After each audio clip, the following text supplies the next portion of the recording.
오늘 함께 나눌 하나님의 말씀은 누가복음 23장 44절에서 46절까지입니다. 때가 제6시쯤 되어 해가 빛을 잃고 온 땅에 어둠이 임하여 제9시까지 계속하며 성소의 휘장이 한가운데가 찢어지더라. 예수께서 큰 소리로 불러 이르시되 아버지 내 영혼을 아버지 손에 부탁하나이다 하고 이 말씀을 하신 후 숨지시니라. 우리가 아는 성전은 크게 세 구역으로 나눌 수 있습니다.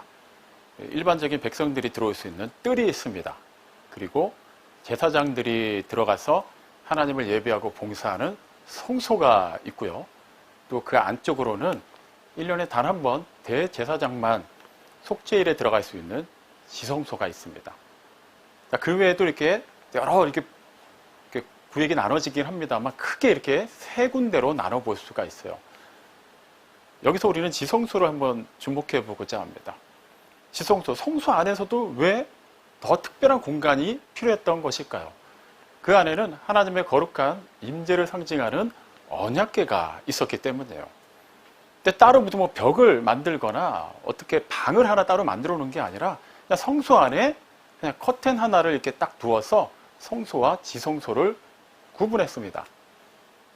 어떻게 생각하면 되게 간단한 것 같아요. 그냥 커튼만 젖히면은 성소 안에서도 지성소로 볼 수 있는 것처럼 생각할 수 있겠죠. 하지만 실제는 그렇지 않았습니다. 지성소, 말 그대로 하나님의 거룩한 임재 처소이기 때문에 그곳은 어떤 사람도 함부로 들어갈 수 없었습니다. 거룩하신 하나님, 소멸하는 부르심으로 죄로 오염된 그 어떤 인간도 하나님 앞에 설 수 없었기 때문이죠.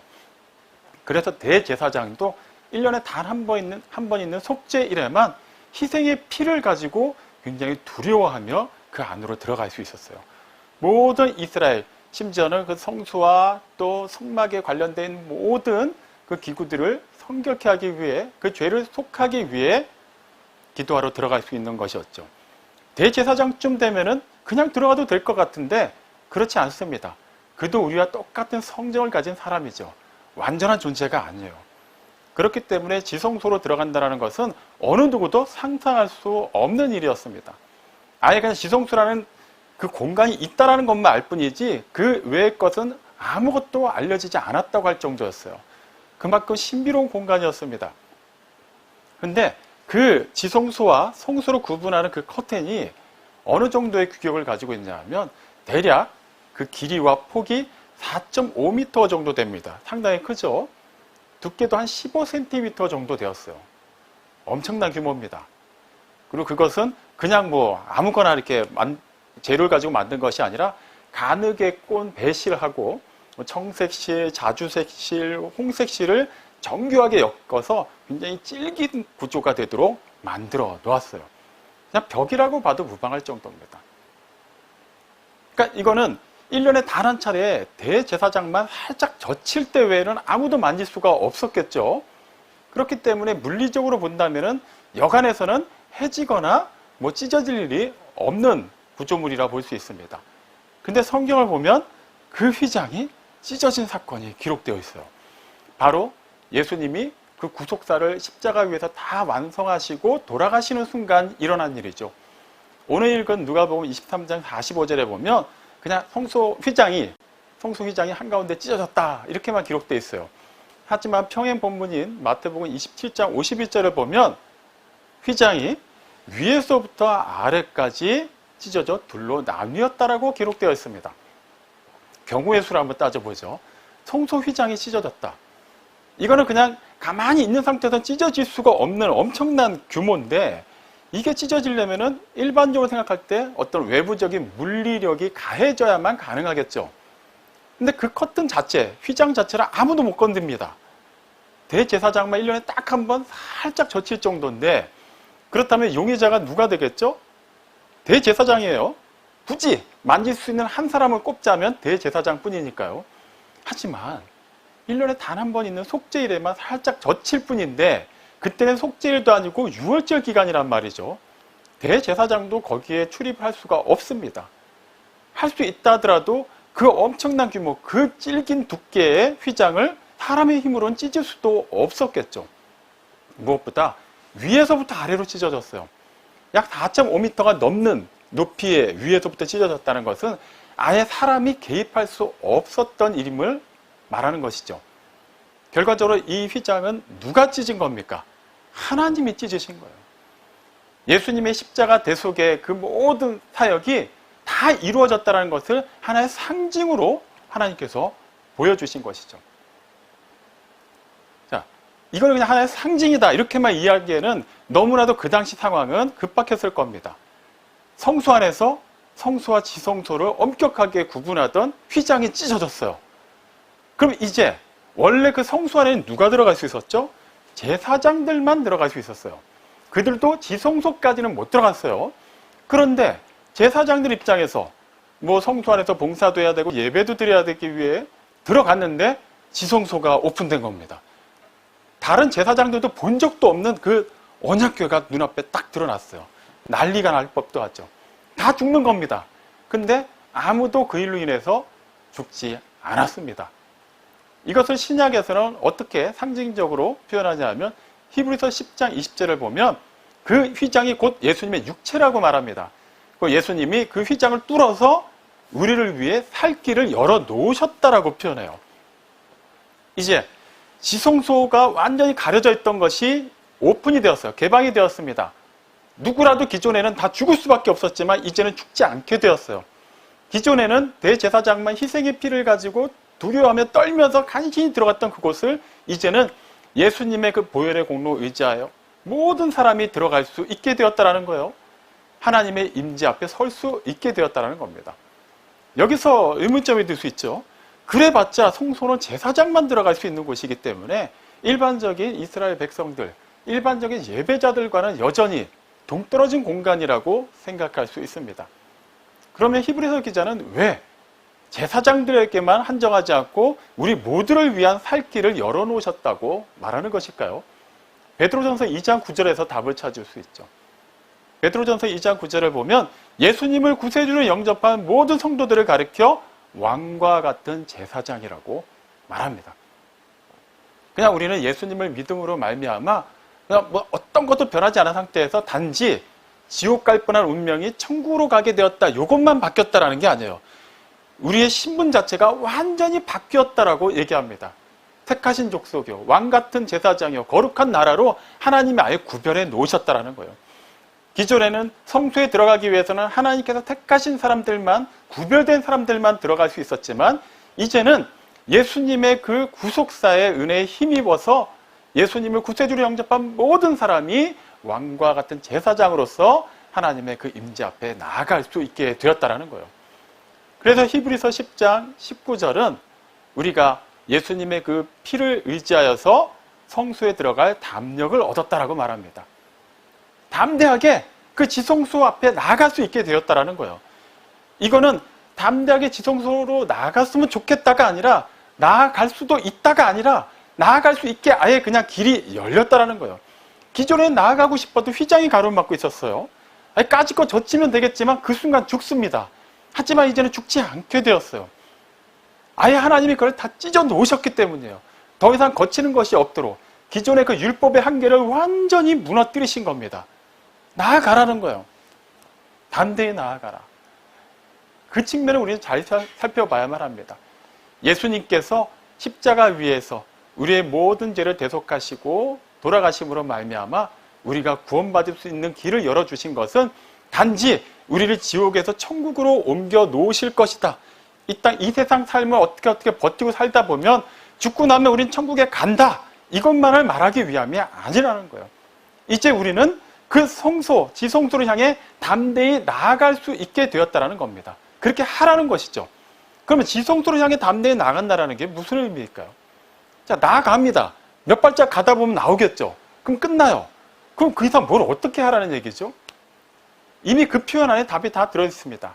나아간다라는 것, 하나님의 임재를 향해 간다라는 것은 하나님을 추구하는 삶을 살라는 거예요. 기존에는 그냥 하나님을 믿는다고 말하고 실제로 세상을 추구하고 살았지만 이제는 그렇게 하지 말라는 겁니다. 그렇게 해서는 안 되는 신분으로 바뀌었기 때문에 그 품격에 맞게 하나님을 추구하고 나아가라는 거예요. 나아갔습니다. 지성소 앞에 이르렀습니다. 이제는 뭐 하라는 거죠? 하나님과 동행하라는 거예요. 하나님의 그 임재 안에서 하나님과 함께 화평을 누리라는 겁니다. 로마서 5장 1절에 그거에 대해서 말하고 있죠. 원래 우리는 의롭지 않았기 때문에 죄를 범하여 다 하나님의 그 영광에 이르지 못했기 때문에 하나님 앞에 설 수가 없는 존재들이었지만 예수님의 그 구속사의 은혜에 힘입어서 하나님과 화평을 누리게 되었다라고 말해요. 화평을 누린다는 것은 단지 그냥 사이좋게 지낸다는 의미가 아니에요. 나는 그냥 막 살아도 하나님이 어쨌거나 나를 위해서 당신의 독생자까지 내어주실 정도로 사랑하시니까 뭐 어쨌거나 하나님이 알아서 화평을 누리게 해주시겠지, 이 얘기가 아니에요. 하나님과 동행하면서 하나님을 추구하면서 하나님의 말씀을 따르면서 살아내야 되는 모든 삶, 그 과정이 결코 쉽지 않고 어렵다 할지라도 우리는 그 모든 것을 통해서 결과적으로는 하나님과 화평을 이룰 수 있다는 거예요. 왜 이렇게 힘든 길을 가라고 하시지? 왜 이렇게 어려운 일을 하라고 하시지? 나는 좀 이 길보다는 이 길이 더 나을 것 같아서 잠시 딴 길로 갈 수도 있겠지만 그 와중에도 결과적으로 우리가 다시 돌이켜서 하나님을 추구하고 하나님과 동행하는 삶을 살기만 하면은 그 모든 것이 합력하여 선을 이루어진다는 거예요. 하나님께서 이루신다는 겁니다. 그렇기 때문에 하나님의 뜻대로 살기만 하면 우리는 하나님을 두려워하는 존재로 생각할 필요가 없고 하나님은 어떤 우리의 필요에 따라서 하나의 수단으로 삼지 않게 되고 궁극적인 목적이요 우리의 전부의 소망으로 알고 화평을 누리며 교제할 수 있다는 거예요. 우리가 무엇을 해서 그렇게 된다는 것이 아니라 이미 그 자격이 주어졌기 때문에 이제는 그 관계에 맞는 삶을 살라고 말하는 것입니다. 초등학교 앞에서 아이들이 막 이제 하교하고 이제 나옵니다. 그런데 그 많은 아이들은 각자 가정이 있고 부모가 있겠죠. 그 중에 제 아이가 있습니다. 그러면은 같은 나이의 아이들이라고 하고 똑같은 남자아이라 할지라도 오직 그 아이 한 명만 제 아들이기 때문에 저와는 특별한 관계를 갖고 만남을 가질 수 있는 거예요. 스스럼 없이 다가 안길 수 있고 그리고 제가 가자는 곳 함께 갈 수 있고 필요한 게 있으면 저한테 얘기도 하고 경우에 따라서는 제가 미리 알고 준비를 해놓은 것을 줄 수도 있습니다. 그렇다고 해서 모든 애들은 다 그렇게 하지 않아요. 제 아들이 아니기 때문이에요. 마찬가지입니다. 하나님과 화평을 누린다는 것도 그런 맥락에서 이해를 해야만 해요. 기꺼이 아버지께 아빠, 아버지라고 부르고 달려갈 수 있는 것. 그 친근함을 넘어서 그 필요한 것을 과감하게 요청할 수 있는 것. 그리고 아버지께서 나를 위해 예비하신 것을 믿음으로 받아들일 수 있고 그것을 충만하게 누릴 수 있는 것. 이것이 하나님과 화평을 누리는 겁니다. 담대하게 하나님의 그 임재 앞에 나아가는 것.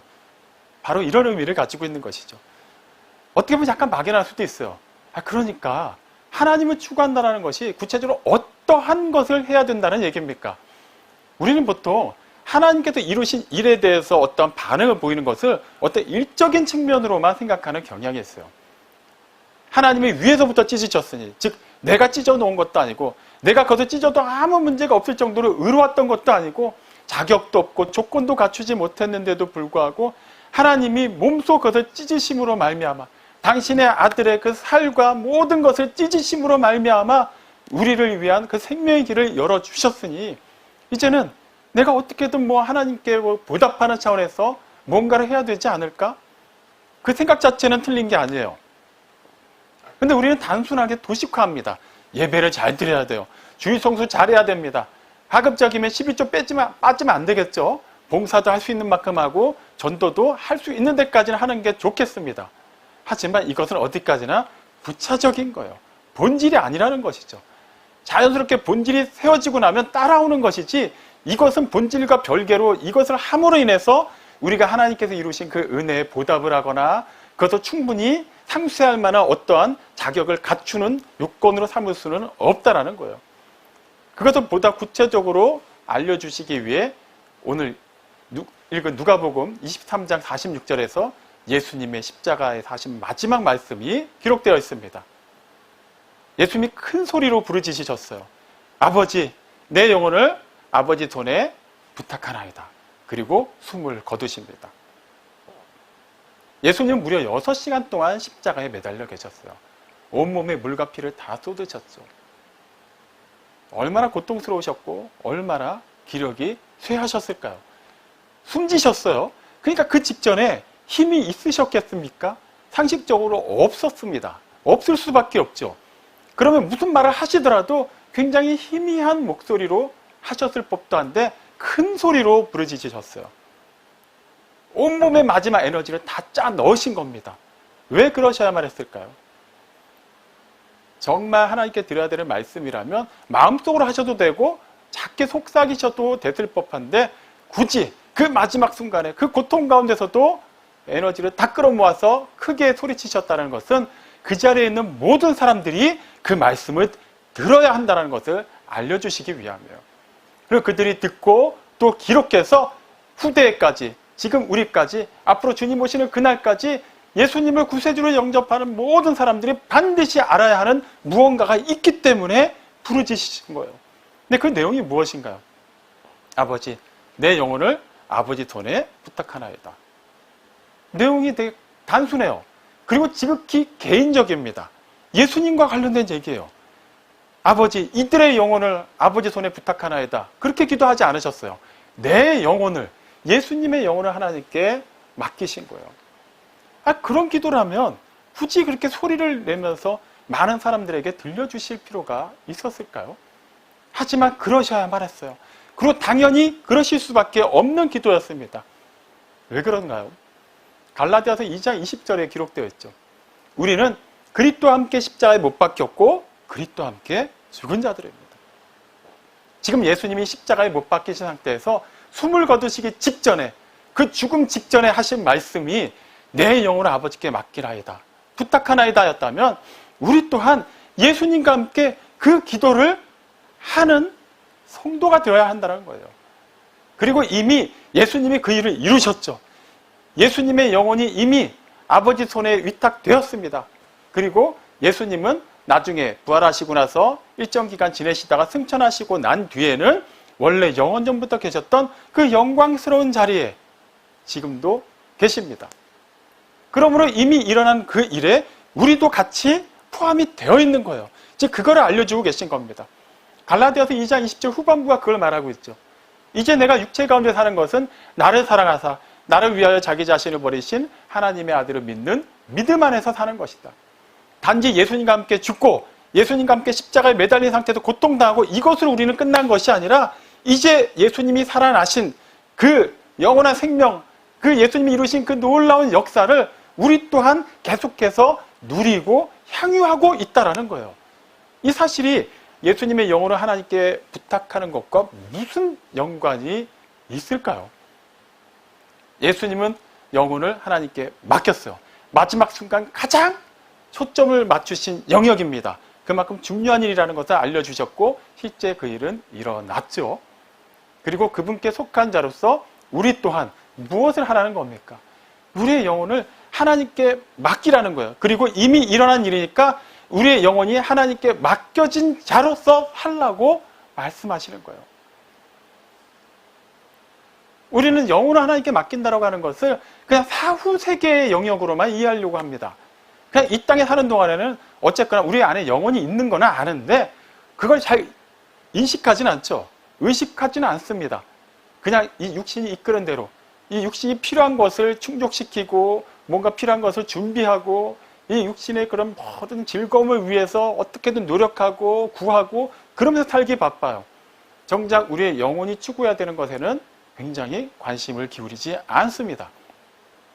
근데 예수님은 그 숨을 거두시는 그 순간에 당신의 영혼을 하나님께 맡기십니다.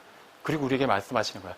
너희도 죽을 때쯤에 그 영혼을 하나님께 맡겨라. 아니죠. 이미 내가 하나님께 맡겼고 내 영혼이 하나님 손에 위탁되었고 내가 영원히 하나님과 함께하는 이상 나에게 속한 너희 또한 그러한 삶을 살아내야 된다는 거예요. 그러니까 질문 한번 바꿔보죠. 우리는 과연 우리의 영혼이 추구해야 되는 것을 얼마나 귀 기울이고 관심을 가지면서 살아가고 있습니까? 어떤 특별한 일이 있을 때, 정말 절실한 기도 제목이 필요할 때, 어떤 아픔이나 괴로운 일이 있을 때 그때 그 영혼의 호소를 마지못해서 우리의 육신을 움직여가면서 하는 것이 아니라 매 순간 우리는 얼마나 의식적으로 우리가 궁극적으로 추구해야 하는 그 거룩한 삶을 살아내고 있냐라는 것이죠. 그것이 성소의 휘장을 하나님께서 둘로 가르신 이유이기도 합니다. 기존에는 그곳으로 가야만 했어요. 그리고 나는 들어가지 못하고 제사장을 통해서 예배를 드려야만 했습니다. 무엇보다도 하나님의 그 임자 앞에 서기 위해서는 그 모든 이스라엘 백성 가운데서 단 한 사람인 대제사장만 대표적인 성격을 띠고 1년에 단 한 번만 희생의 피를 가지고 들어갈 수 있는 곳이었어요. 근데 이제 하나님이 그것을 찢으시고 완전하게 자신을 계시하셨습니다. 하지만 이제는 소멸하는 불로 나타나지 않으시고 거룩한 불이자 우리를 회복하시고 사랑하시는 그 놀라운 은혜의 영역 안으로 우리를 초청하신 거예요. 그리고 그러한 삶을 살라고 말씀하시는 거예요. 그 영역에서 살펴봐야만 해요. 우리가 사는 삶은 단지 그냥 숨이 붙었으니까, 아직 하나님이 이 세상에서 살게 하셨으니까 어떻게든 살고 보는 그런 인생이 아닙니다. 하나님이 다 목적이 있으시고 뜻을 주셔서 우리 한 사람 한 사람을 오늘 이 시간까지 살아있게 하시고 부득불 이 장소 이 시간 이곳에서 함께 예배를 드리게 하시는 거예요. 그리고 예배당을 벗어나서 우리가 또 주어진 시간을 살아낼 때 하나님이 부르시는 그때까지 이 세상에서 살아내는 모든 삶 또한 마찬가지입니다. 하나님의 그 계획이 계속해서 실현되고 있는 순간이라는 것을 알아야만 해요. 그것은 우리가 가만히 그냥 알아서 살다 보면 그 다음은 하나님이 알아서 하시는 게 아닙니다. 하나님을 추구하고 담대히 그 지성소를 향해서 나아가는 삶을 살아내야 된다는 거예요. 그리고 하나님과 동행하라는 것이죠. 하나님의 말씀을 기꺼이 따르라는 겁니다. 그런 가운데 화평을 누리라는 거예요. 세상을 기웃거리면서 세상에 줄 수도 없고 영속적으로 우리의 것을 채워주지도 못하는 그러한 평안을 구하지 말고 오직 하나님만이 주실 수 있는 그 평안, 그 능력, 그 은혜를 누리면서 그것을 선포하면서 살아가라는 거예요. 쉽지 않겠죠. 그냥 우리는 하나님을 믿고 하나님을 따르기만 하면 어쨌든 복 주실 것이고 뭔가 잘 될 것이고 뭔가 편안한 삶을 살게 될 것이고 마지못해 좀 이렇게 어떻게라도 조금 더 내가 봉사를 하면 조금 더 무언가를 주실 것이고 그렇게 어떤 세속적인 개념의 복의 측면에서만 이해하려는 경향이 있죠. 하지만 예수님이 살아내신 삶을 보면 어떻습니까? 결코 평안하지만은 않았어요. 많이 불편하셨죠. 많이 괴로우셨습니다. 인간의 몸으로서 예수님이 감당하셨던 일들은 결코 수월한 삶은 아니었어요. 그거는 우리를 위해 오신 거니까, 우리를 위해 마땅히 살아내셔야만 했던 거니까 그건 어쩔 수 없는 거잖아요. 그건 예수님만의 영역이겠죠. 하지만 예수님은 당신을 따르는 제자들에게 뭐라고 말씀하십니까? 누구든지 나를 따르려거든 자기를 부인하고 자기 십자가를 지고 따르라고 말씀하세요. 부인하라는 거예요. 자기 자신을. 내가 생각할 때는 이 길이 나은 것 같고 이렇게 해야만 잘 될 것 같고 이렇게 해주시면 내가 하나님을 위해서 뭔가를 더 잘할 수 있을 것 같은데 이런 생각을 일단 다 내려놓으라는 겁니다. 그냥 성소 주변에서 기웃거리지 말고 이제는 성소 안에서, 그것도 지성소가 완전히 개방되었으니 그냥 담대하게 들어오라는 거예요. 그리고 하나님의 음성을 직접 들으라는 겁니다. 하나님께서 계시하는 그 삶을 살라는 거예요.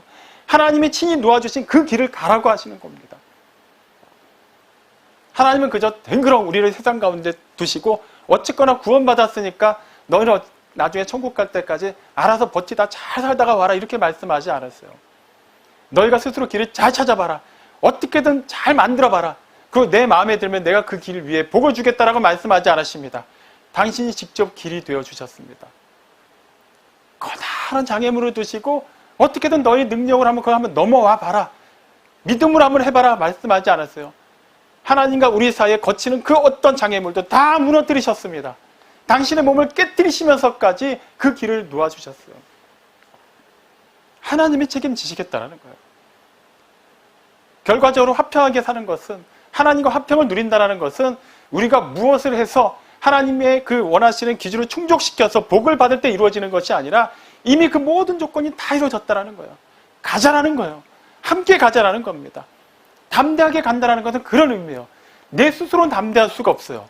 여전히 우리 안에 죄성이 남아있죠. 성화되는 과정에서 그 찌꺼기가 계속 나올 때마다 우리는 그때마다 낙심할 거예요. 시험 들기도 할 겁니다. 아니 구원받았는데 나는 여전히 왜 이런 생각을 하고 내 언어는 이렇게 쉽게 바뀌지 않고 내 사고방식에서 비롯된 여러 가지 행동들은 왜 이렇게 아직도 부족한 것이 많을까? 나는 열심히 살려고는 하는데 나름 착하게 사는데 정작 나를 둘러싼 이 환경과 상황이 나를 가만히 두질 않아요. 사람들이 나를 우습게 보고 나를 굉장히 가볍게 여기면서 하나님 뜻대로 살고자 하는 그 삶 자체를 조롱하기까지 합니다. 굳이 이렇게 사는 게 손해는 될지언정 이익도 되지 않는 것 같아요. 하지만 하나님이 가자고 하십니다. 예수님이 그걸 보여주셨죠. 십자가 위에서 그 고통 가운데 숨을 거두시기 직전까지도 예수님은 전혀 포기하지 않고 자신이 가야 할 그 길을 가셨어요. 때로는 십자가 위에서 나의 하나님 어찌하여 나를 버리셨나이까 하고 절규하기도 하셨죠. 하지만 예수님이 십자가 위에서 마침표로 찍으신 말씀은 무엇이었나요? 그 말씀이 아니었죠. 아버지, 내 영혼을 아버지께 부탁하나이다. 아버지의 손에 맡기나이다. 그게 마지막 기도였어요. 나의 하나님 나를 어찌하여 버리셨습니까? 이게 마침표가 아니라는 겁니다. 로마서 8장 17절이 그거에 대해 분명히 말하죠. 우리가 하나님의 자녀이면 또한 예수님과 공동 상속자라고 말합니다. 너무 좋죠. 하지만 예수님과 함께 그 공동 상속인의 자격으로서 그 모든 영광을 누리기 위해서 우리는 고난도 함께 받아야 한다고 말해요. 이것을 오해하지 마십시오. 그냥 성도의 삶 자체가 무조건 고난이다 이걸 얘기하는 게 아니에요. 고난도 반드시 있다라는 거예요. 그럼에도 불구하고 담대히 가라는 겁니다.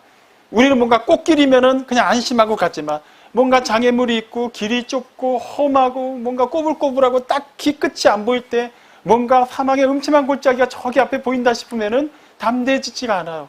다른 길을 자꾸 찾게 됩니다. 그러지 말라는 거예요.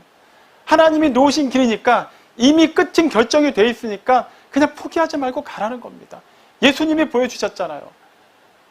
심지어는 우리가 얼마나 연약한지를 아시고 예수님 또한 인간의 몸을 입고 있기 때문에 그 연약감 때문에 겟세마네 동산에서 기도하실 때는 하나님께서 놓아주신 그 잔을 할 수만 있다면 옮겨달라고까지 기도하셨어요. 그럼 어떻게 나를 버리셨습니까? 라고 절규하기도 하셨어요. 하지만 그것이 예수님의 궁극적인 하나님의 뜻을 행하는 일이 아니었던 것이죠. 마지막에 내 영혼을 아버지 손에 부탁하나이다. 예수님은 그 최종 결과를 아시는 분으로서 묵묵히 그 길을 가셨습니다. 하나님의 뜻대로 산다는 것, 이것을 너무 거창하게 생각하지 마십시오. 그리고 이것을 너무 가볍게 생각하지도 마십시오. 히브리서 9장 27절은 사람이 한 번 죽는 건 정해진 것이지만 그 뒤에는 심판이 있다라고 말하죠. 우리의 몸은 죽습니다. 하지만 그 다음에는 우리의 영혼과 관련된 일이 기다리고 있어요. 문제는 이 땅에서 사는 삶은 100세 시대라고 해서 100세라고 한번 가정해보죠. 100년 정도 산다 하더라도 그것으로 끝나요. 사라집니다. 하지만 그 다음에 우리의 영혼이 마주할 시간은 영원하다라는 거예요. 우리의 영혼은 사라지지 않아요. 하지만 그 심판대에서 단 두 가지 길 외에 어떠한 경우의 길도 마주하지 못하게 됩니다. 영원한 생명의 길이냐, 영원한 멸망의 형벌이냐요. 그것이 어디서 결정되나요? 심판대에서? 맞아요. 하지만 이미 그 이전에 결정이 된 겁니다. 우리가 몸을 입고 있는 동안에 예수님과 어떤 관계를 형성했느냐에 따라서 그 심판대에서의 최종 결과가 선포되는 것이죠. 이것은 단지 우리도 다 죽는구나, 죽고 나면 천국과 지옥이 있구나, 이런 막연한 개념을 얘기하는 게 아닙니다. 결과적으로 이 모든 것을 주관하시는 분이 누구인가를 생각하라는 거예요. 하나님이시라는 거예요. 그 하나님이 원래대로라면은 죄로 오염된 우리를 영원한 멸망의 형벌로 그냥 집어넣으시고 그냥 그대로 봉인하셔도 되는 분인데 그렇게 하셔야만 하는데 그렇게 하지 않으셨다라는 거예요. 얼마나 놀라운 얘기입니까? 마태복음 10장 28절을 통해 예수님이 말씀하시죠. 너희 몸은 능히 죽여도 영혼은 죽이지 못하는 자들을 두려워하지 말라. 하지만 너의 몸과 영혼을 지옥에 던져서 멸하실 수 있는 그분을 두려워하라고 말해요. 하나님께 담대히 나간다는 것은 곧 하나님을 두려워한다는 의미이기도 합니다. 그럼 얘기가 또 달라져요. 아니, 하나님이 그 휘장을 다 찢어서 담대히 나가게 하셨는데 또 두려워하라고 하면은 죽는다는 얘기인가요? 가지 말라는 얘기인가요? 아니, 어느 정도 거리 두란 얘기인가요? 성경이 말하는 하나님을 두려워한다는 것은 경외한다는 의미예요. 이것은 하나님에 대해서 공포감을 가지라는 얘기가 아닙니다.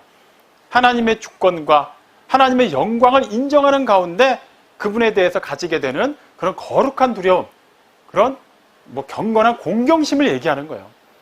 다시 말하면 하나님을 두려워한다, 하나님을 경외한다, 하나님께 담대히 나아간다는 것은 하나님의 주권을 인정한다라는 거예요. 하나님의 주권, 성경에 다 기록되어 있습니다. 하지만 지금 예수님의 십자가 사건과 관련해서 예수님이 마지막으로 하신 나의 영혼을 아버지의 손에 부탁하나이다라는 그 말씀과 관련해서 하나님의 주권은 무엇인가요? 예, 우리의 죄, 모든 죄값을 우리에게 물으시지 않고 우리에게서 치르시지 않고 당신의 죄 없는 아들에게 물으셔서 우리의 죄값을 치르셨다는 거예요. 그래서 요한일서 4장 10절이 다음과 같이 얘기하죠. 하나님이 우리를 사랑하셔서 우리를 죄 가운데서 사시기 위해서 우리를 위해 그 아들을 화목제물로 보내주셨다라고 말합니다. 그게 우리를 향한 하나님의 주권적인 역사예요. 우리가 한 게 아니에요. 하나님이 계획하셨고 예수님이 동의하셔서 예수님의 기꺼이 순종하심으로 말미암아 그 일이 성취가 되었죠. 그리고 성령님께서 그 일을 우리로 하여금 믿어지도록 우리 안에서 내주하시면서 역사하고 계십니다. 그럼 이제 무엇이 되겠습니까?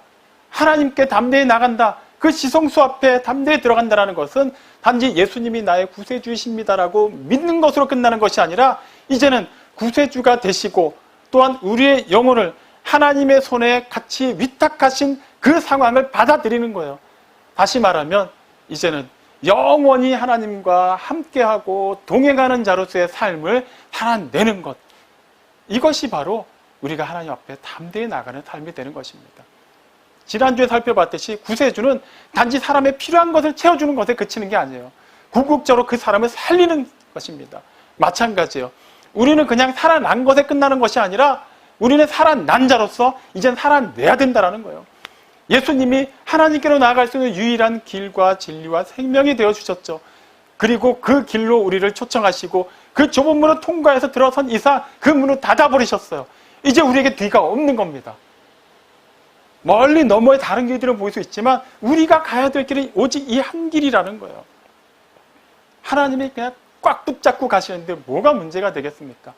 하나님이 친히 우리에게 진노의 하나님이 아니라 화평의 하나님으로 다가오셔서 우리를 품어주셨는데 무엇이 문제가 되겠습니까? 어떠한 고난이 있든지 어떠한 아픔이 있든지 그것 따위가 감히 하나님께서 장차 우리에게 허락하신 그 영광과 어떻게 비교가 되겠습니까? 나아가십시오. 담대히 나아가십시오. 에라 모르겠다. 내가 하고 싶은 거 다 하자. 이 얘기가 아니라는 건 아실 테니까 더 이상 부연 설명하지는 않겠습니다. 하나님께서 말씀을 통해서 시시각각 깨달음을 주시고 우리가 나아가야 할 그 길에 그 이정표를 세워주시고 그 빛을 비춰주실 때 다른 것 고민하지 말고 둘러보지 말고 그냥 그 빛을 따라서 가십시오. 그 이정표가 가리키는 곳을 향해서 가시기 바랍니다. 여러분의 가정에서 해야 될 그 일을 하시고 교회에서 해야 될 그 일을 하십시오. 직장에서 해야 될 그 일을 하시고 많은 사람들과의 만남 속에서 해야 될 그 일을 하십시오. 그렇게 하나님과 화평을 누리고 담대하게 하나님의 그 임재 안으로 더욱더 한 발짝 깊이 들어가시기 바랍니다. 사랑하는 성도 여러분, 살아가면서 많은 문제들이 여전히 우리 앞에 산적해 있을 것입니다. 분명히 우리 눈으로 볼 때는 만만치 않을 겁니다. 지레짐작하기에 두려운 것도 있고 피하고 싶은 것도 분명히 있을 것입니다. 하지만 우리가 이미 성소의 휘장을 찢어 놓으심으로 말미암아 유일하게 그 생명의 길을 놓으신 하나님께서 직접 인도하시는 그 길을 가고 있다면 두려워하지 말고 가십시오. 거침없이 나아가십시오. 하나님께서 계획하신 크고 놀라운 일이 이루어집니다. 그리고 그 일이 우리를 통해서 이루어지는 가운데 세상은 우리를 통해 살아계신 하나님을 만나게 될 거예요. 단지 그냥 고생하면서 버티고 가다 보면 좋은 일이 있다 보다 우리는 그런 삶을 살지 않습니다. 로마서 12장 12절에 기록되어 있듯이 소망 가운데 즐거워하고 환난 중에 참으며 기도에 힘쓰는 삶을 살아내는 겁니다. 예수님이 그러하셨듯이 결과적으로 우리 앞에 산적해 있는 많은 문제들, 환난들 종식됩니다. 그 모든 것들이 결국에는 합력하여 선을 이룹니다. 그리고 우리의 소망은 실제가 될 것입니다. 이 놀라운 은혜를 지금 이 순간 이미 이루어지는 하나님 나라에서 충만하게 누리시고 그리고 영원한 그 나라에 이르기까지 아름답게 선포하시고 증거하는 모든 믿음의 사람들이 다 되시기를 주님의 이름으로 축원합니다. 아멘.